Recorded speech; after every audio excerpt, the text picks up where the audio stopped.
দেরি হচ্ছে সেটা নিয়ে সবার একটু টেনশন আছে। আমাদের সবার যাদবপুর ইউনিভার্সিটি বা পেরিফেরাল এরকম ইউনিভার্সিটিতে যেখানে WBJEE থেকে অ্যাডমিশন আসে, খুবই আমরা ইগার ওরকম ইউনিভার্সিটিতে জয়েন করার জন্য। তো এই জন্যই আমরা একটু টেনসড আছি যে কি কখন রেজাল্ট আসতে চলেছে বা আমাদের জয়েনিং ডেট কখন হতে পারে। পরীক্ষার্থীদের পাশাপাশি বিরক্ত অভিভাবকরাও। সে পাশ করলো, সে ভালো মার্কস পেলো, আলটিমেটলি সে তার ডিজায়ার্ড জায়গাটায় যেতে পারলো না।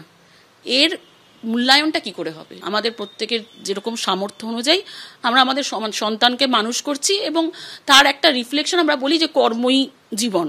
তা সেই কর্মের মূল্যায়নটা কি আদৌ হচ্ছে? এটা তো আমার কর্মের ওপর সবকিছু ডিপেন্ড করছে না। এখন শুধু ইঞ্জিনিয়ারিং এ ভর্তির জন্য রাজ্যের জয়েন্ট পরীক্ষা হয়। পরীক্ষার্থীদের প্রথম পছন্দই থাকে যাদবপুর বিশ্ববিদ্যালয়। শিক্ষকদের একাংশের দাবি, সমস্যার মূল কারণ ওবিসি সংরক্ষণ নিয়ে রাজ্য সরকারের অবস্থান স্পষ্ট না করা। এখন হচ্ছে না কেন সেটা তো আমরা বুঝতেই পারছি, কারণ আপনারা জানেন এখন খাতা দেখা হয়, OMR খাতা দেখা হয় এবং সেটা দেখতে খুব কম সময় লাগে এবং স্বাভাবিকভাবেই নিশ্চয়ই জয়েন্টের খাতা দেখা হয়ে গেছে, কিন্তু বেরোচ্ছে না কিন্তু ওবিসির জটে। উচ্চশিক্ষা দপ্তর তার যে সেন্ট্রাল পোর্টাল খুলেছে, সেখানে 17% ওবিসি এবং নতুন অনেক ক্যাটাগরিকে যুক্ত করেছে, কিন্তু হাইকোর্ট তার উপর স্থগিতাদেশ দিয়েছে, যার ফলে জয়েন্ট এন্ট্রান্স বোর্ড এখন বুঝতেই পারছে না যে তারা 17% যাবে না 7% যাবে। রাজ্য সরকারের নতুন ওবিসি বিজ্ঞপ্তিতে অন্তর্বর্তী স্থগিতাদেশ দিয়েছে কলকাতা হাইকোর্ট। ফলে রাজ্যে জয়েন্টের ওবিসির মেধা তালিকা নিয়ে অনিশ্চয়তা তৈরি হয়েছে। ফল কবে প্রকাশিত হবে নির্দিষ্ট করে বলতে পারছে না জয়েন্ট এন্ট্রান্স বোর্ড। কিছুদিনের মধ্যে ফল প্রকাশের তারিখ জানানো হবে বলে বোর্ড সূত্রে খবর। কৃষ্ণেন্দু অধিকারীর রিপোর্ট, ABP আনন্দ, কলকাতা।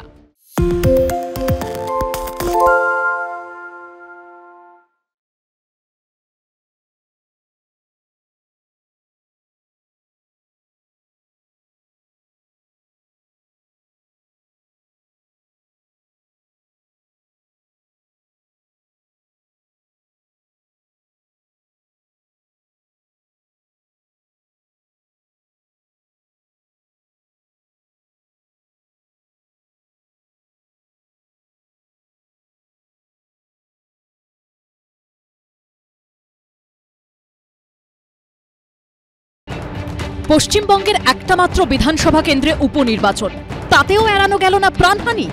তবে যার প্রাণ গেল 9 বছরের সেই বালিকার সঙ্গে রাজনীতি বা নির্বাচনের দূরদূরান্ত অব্দি কোনো সম্পর্কই নেই। বাচ্চা মেয়েটি 9-10 বছর বয়স হবে, তার বাবা মার একমাত্র মেয়ে ছিল এবং তাকে আজকে বাবা মা হারালো শুধুমাত্র গণতান্ত্রিক পদ্ধতিতে অংশগ্রহণ করার জন্য, অর্থাৎ তৃণমূল না করার জন্য। মমতা বন্দ্যোপাধ্যায় ভয় পেয়ে গেছে। একটি বালিকার মৃতদেহ দিয়ে বিরোধীরা পরাজয় আড়াল করতে চলেছে, এখানেই তো আরো খতিয়ে দেখা দরকার। হঠাৎ এইভাবে মৃত্যুটা হলো কি করে? নির্বাচনী ফলাফল থেকে নজর ঘোরাবার কোনো চেষ্টা হয়নি তো? পুলিশ প্রশাসন দেখবে সেটা। এই মর্মান্তিক ঘটনার প্রতিবাদে সোমবার নির্বাচন কমিশনে বিক্ষোভ দেখায় কংগ্রেস। রাস্তায় টায়ার জ্বালিয়ে প্রতিবাদ দেখায় বিজেপিও। পশ্চিমবঙ্গে ভোটের ফল ঘোষণার পরদিন বা তার পরে হিংসা এই প্রথম নয়। 4 বছর আগে 2021-এর বিধানসভা নির্বাচনের পরও ভোট পরবর্তী সন্ত্রাসে রক্তাক্ত হয়েছিল রাজ্য। ভোট মিটতে না মিটতেই খুন হতে হয় কাঁকুরগাছির বিজেপি কর্মী অভিজিৎ সরকার, নন্দীগ্রামের বিজেপি কর্মী দেবব্রত মাইতি, সোনারপুরের হারান অধিকারীকে। তাছাড়াও উঠেছিল হামলা, ধর্ষণের মতো মারাত্মক সব অভিযোগ, যা নিয়ে জল গড়ায় হাইকোর্ট থেকে সুপ্রিম কোর্ট।